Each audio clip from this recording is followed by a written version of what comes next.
दोस्तों नमस्कार, मैं अम्बेश पंत स्वागत करता हूं आपका जीबी पंत इंजीनियरिंग कॉलेज घुड़दौड़ी से। और घुड़दौड़ी में आज इसलिए पहुंचा हूं, अमूमन मैं शिक्षा के संस्थानों में कुछ वहां की अचीवमेंट्स को लेकर के जाता हूं, जो छात्रों की अचीवमेंट्स होती हैं, चाहे वहां के और स्टाफ्स की अचीवमेंट्स होती हैं। लेकिन आज मैं छात्रों के एक गंभीर मुद्दे को लेकर के कोटद्वार से यहाँ पे आ गया, क्योंकि कई समय से मैं देख रहा था ये जीबी पंत इंजीनियरिंग कॉलेज के छात्र हैं, अलग अलग ब्रांचेस के ये छात्र हैं, और ये धरने पे बैठने को मजबूर थे और 4-5 दिन इनका धरना भी चला। और जो मंत्री हैं सुबोध उनियाल जी, उन्होंने आश्वासन इनको दिया और उसके बाद इनका धरना स्थगित हो गया। अब आप समझ सकते हैं कि ये जो छात्र हैं धरने पे क्यों मजबूर हुए धरने पे बैठने के लिए।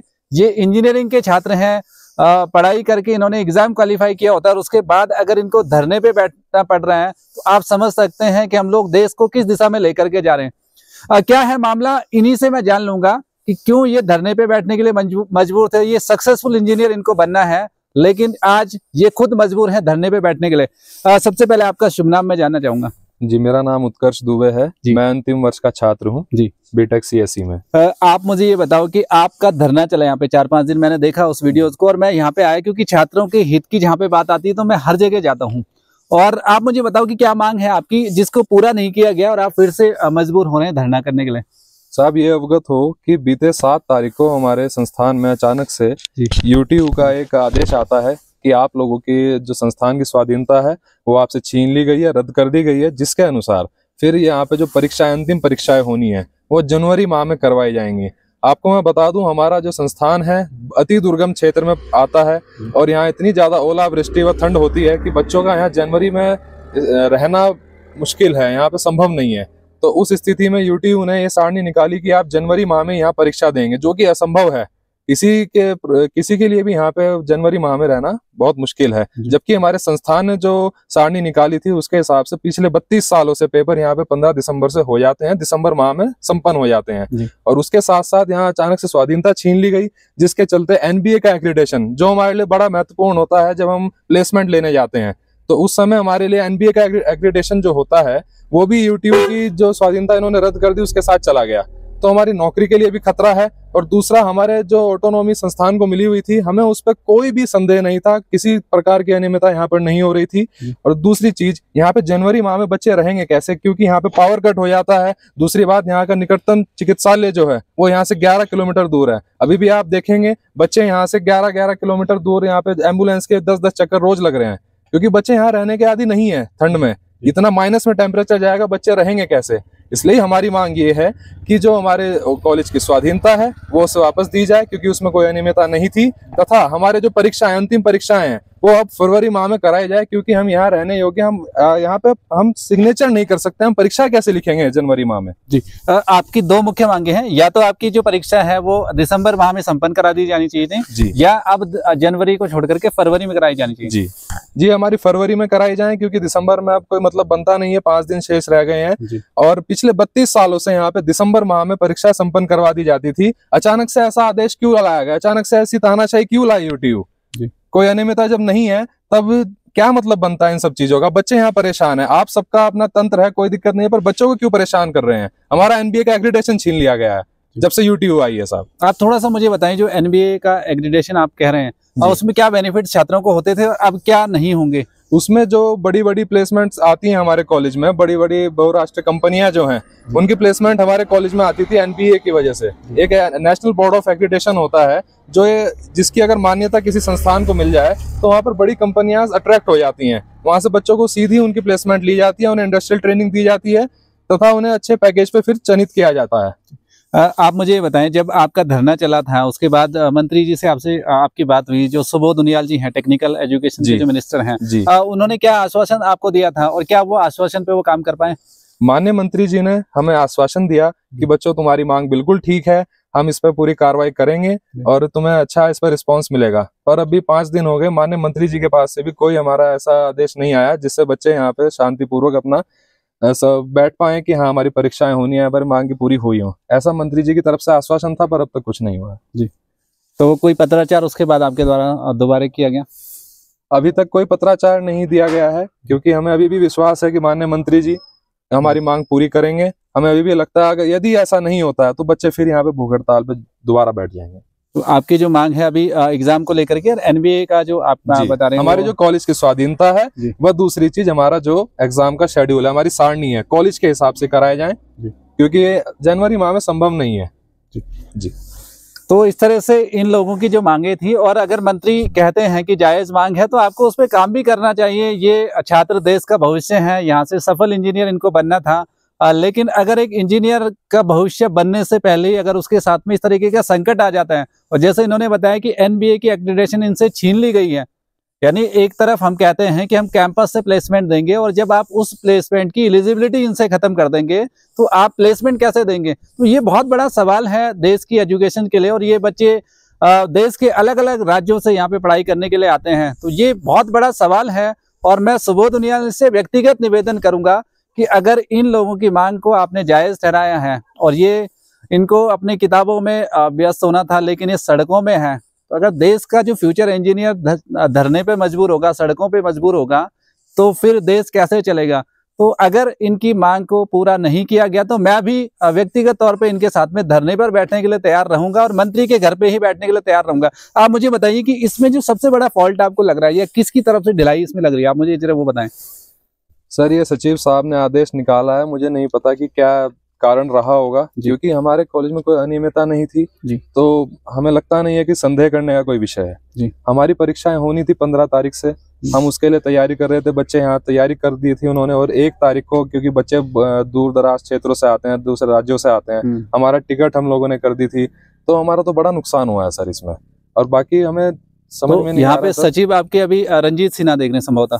जी सर, सिन्हा सर हैं और सचिव हमारे तकनीकी शिक्षा के, तो हमारी उनसे भी आग्रह है सर कि हमारी बात सुनी जाए, छात्रों की मांग जाए सुनी जाए सर। रंजीत सिन्हा सचिव हैं अभी तकनीकी शिक्षा में, और रंजीत सिन्हा इससे पहले भी कई सारे पदों पे सचिव रह चुके हैं।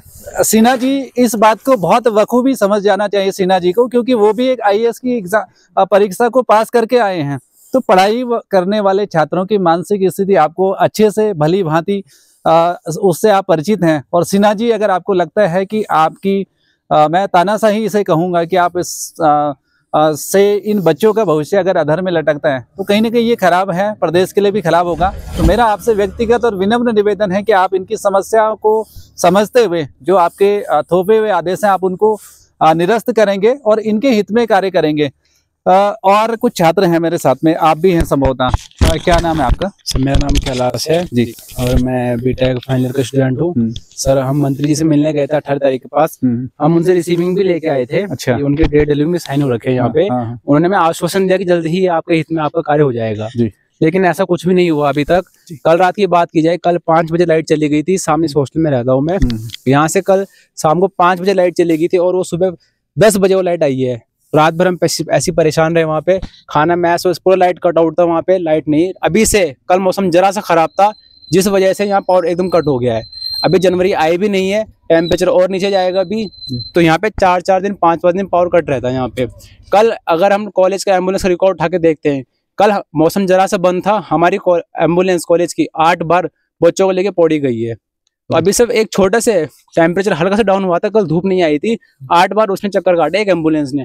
अगर सर जनवरी में यहाँ बच्चे रुकते हैं तो उनके स्वास्थ्य की जिम्मेदारी किसकी रहेगी यहाँ पे? ये पत्र आप थोड़ा मुझे दिखाएं। Yes sir.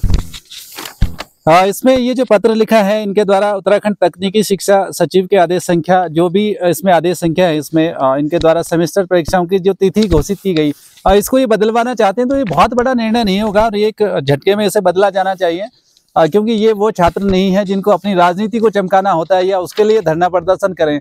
ये अच्छे घर से पढ़ाई करके आते हैं और इनको सक्सेसफुल इंजीनियर बनना है। तो मुझे उम्मीद है कि मंत्री जी अब इस रिपोर्ट के बाद इसका संज्ञान लेंगे और आने वाले 2 दिन में इस पे आदेश जारी करेंगे। बहरहाल मैं इन छात्रों की हित की लगातार बात करता रहूंगा और जहां जहां पे भी छात्रों के साथ अहित होगा हम हमेशा उनके साथ में खड़े रहेंगे। कुछ स्टूडेंट हैं मेरे साथ में जो फर्स्ट ईयर के हैं और मेरी जो जानकारी में आया है कि इन्होंने अभी 15 दिन पहले इनकी काउंसलिंग खत्म हुई है और इनके भी फरवरी मंथ में एग्जाम होने थे, लेकिन इनके लिए फिर से जनवरी में एग्जाम करा दिए गए। अब आप समझ सकते हैं कि 15 दिन में सिलेबस भी कंप्लीट नहीं हुआ होगा। मैं बातचीत कर लूंगा। आप क्या नाम है? मेरा नाम मनन लखेड़ा है और मैं फर्स्ट ईयर इलेक्ट्रिकल डिपार्टमेंट से हूँ। मेरी सबसे पहली पूरे कॉलेज की ये प्रॉब्लम है, जो मेरा हॉस्टल है त्रिशूल, वहाँ पे जाने के लिए जो रास्ता है वहाँ पे पाला जम जाता है, जिसके कारण अभी तो हम फिसल रहे हैं, आगे वहाँ पे चलना मुश्किल हो जाएगा। जो हमारा हॉस्टल है वहाँ पे इतनी नमी होती है कि रात को बहुत ठंड पड़ जाती है। अभी हमारे हॉस्टल के बच्चे इतना पेट दर्द हो रहा है, सभी का एकदम पेट दर्द हो रहा है। इवन कल तक मेरा भी हो रहा था, आज थोड़ा बेटर है।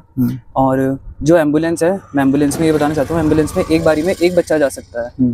तो ऐसा अगर ज़्यादा प्रॉब्लम होगी तो कौन उसका जिम्मेदार होगा कि एक साथ इतने बच्चे तो नहीं जा पाएंगे ना 11 किलोमीटर तक दूर। और सर मैं ये बताना चाहता हूँ कि यहाँ पे बहुत ज़्यादा ठंड है। यस। जहां प्रधानमंत्री एक तरफ परीक्षा पे चर्चा की बात करते हैं, स्ट्रेस रिलीज करने की बात करते हैं, वहां पे जब छात्रों के जब वो इंटरमीडिएट पास करके बीटेक करने आते हैं, आप उनके सिर पे ओवर स्ट्रेस थोप देते हैं, तो ये कहाँ का न्याय है?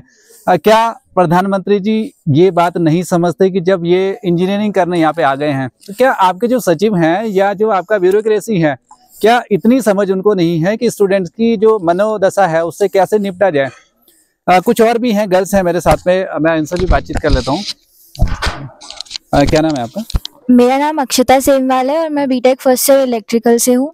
सर हमारी प्रॉब्लम यह है कि अभी जैसे कि कुछ दिन पहले ही हमारी काउंसलिंग खत्म हुई थी, तो इसमें हमारा सिलेबस भी पूरा नहीं किया गया है। ऊपर से अभी पिछले हफ्ते ही हमारे सेकंड मिड सेम खत्म हुए हैं और हमें पहले से यही बोला जा रहा था कि हमारे तो फेब में ही एग्जाम लिए जाएंगे, लेकिन अब इन्होंने एकदम सडन नोटिस दे दिया है कि आप लोग के एग्जाम जनवरी में करवाए जाएंगे। और आपको पता ही है कि हमारे एरिया की हालत कुछ ऐसी खास है नहीं कि हम लोग जनवरी में एग्जाम दे पाएंगे। अभी कल ही हमारे यहाँ इलाके में मौसम बहुत ज्यादा खराब था, हम लोग नहीं ढंग से रह पा रहे थे, बहुत ठंड लग रही थी सर। और हमारी हॉस्टल्स में इतनी ठंड होती है, खिड़कियां सारी टूटी हुई हैं, हवाएं बहुत तेज रात को चल रही थी, इवन सामान भी टूट रहा था।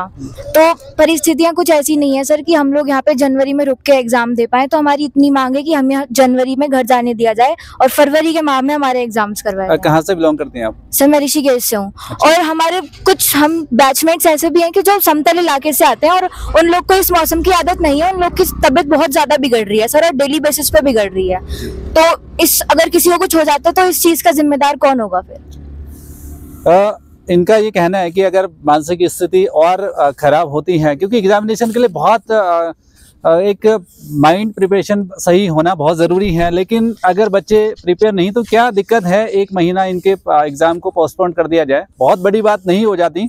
कुछ स्टूडेंट और है मेरे साथ में। क्या नाम है आपका? सर मेरा नाम अंकिता तिवारी है और मैं इलेक्ट्रॉनिक्स ब्रांच से हूँ। कहाँ से? फर्स्ट हरिद्वार से। सर हम में से मोस्टली बच्चे प्लेन्स से हैं, हमको बिल्कुल भी आदत नहीं है। और कल ही जब थोड़ा सा मौसम खराब हुआ था, उसमें पावर कट हो गया था और फिर काफ़ी बच्चों की तबीयत खराब हो रही है। और हमारे पास क्योंकि सिर्फ एक ही एम्बुलेंस है और हमारे एम्बुलेंस को पौड़ी हॉस्पिटल तक जाने में आधा घंटा लग जाता है, उतने में जो दूसरा बच्चा जो बीमार है उसकी तबीयत और ख़राब हो जाती है। तो हम लोग का यहाँ पे सरवाइव करना जब अभी इतना मुश्किल हो रहा है, तो जनवरी में और कितना मुश्किल हो जाएगा। और क्योंकि हम फर्स्ट ईयर के हैं, हमको पहले से यही बताया गया था कि क्योंकि काउंसलिंग लेट हुई, सिलेबस अभी पूरा नहीं हुआ है, तो हम लोग का एंड सेम फेब में होगा। बट अचानक से नोटिस आता है कि तुम्हारा भी जनवरी में होगा, तो एकदम से नए आके और ऐसे मौसम में सरवाइव करना बहुत मुश्किल हो रहा है। चलिए, इनकी मांग भी जायज़ है कि और मंत्री जो है टेक्निकल एजुकेशन मिनिस्टर जो है सुबोध उनियाल जी, आप भी पहाड़ी क्षेत्रों से आते हैं और आप बखूबी समझते हैं कि पहाड़ों में जो ठंड है वो किस स्तर तक बढ़ जाती है, और जब शारीरिक रूप से स्टूडेंट स्वस्थ नहीं होंगे तो मानसिक रूप से कैसे होंगे, और जब मानसिक रूप से स्वस्थ नहीं होंगे तो एग्जाम क्या देंगे। तो इनकी 2-3 मांगे हैं जो जायज़ मांगे हैं, और जिस तरह से इन्होंने कुछ लेटर हैं मेरे हाथ में कि यूजीसी के भी कुछ ऑटोनॉमी को लेकर के इनके 2029 तक की वो थी, तो फिर क्यों जबरदस्ती यहाँ पे अपनी पावर का मिसयूज करके इन छात्रों को परेशान किया जा रहा है। तो मेरा विनम्र निवेदन है और प्रदेश के मुख्यमंत्री से भी कि आपको इस पे संज्ञान लेना चाहिए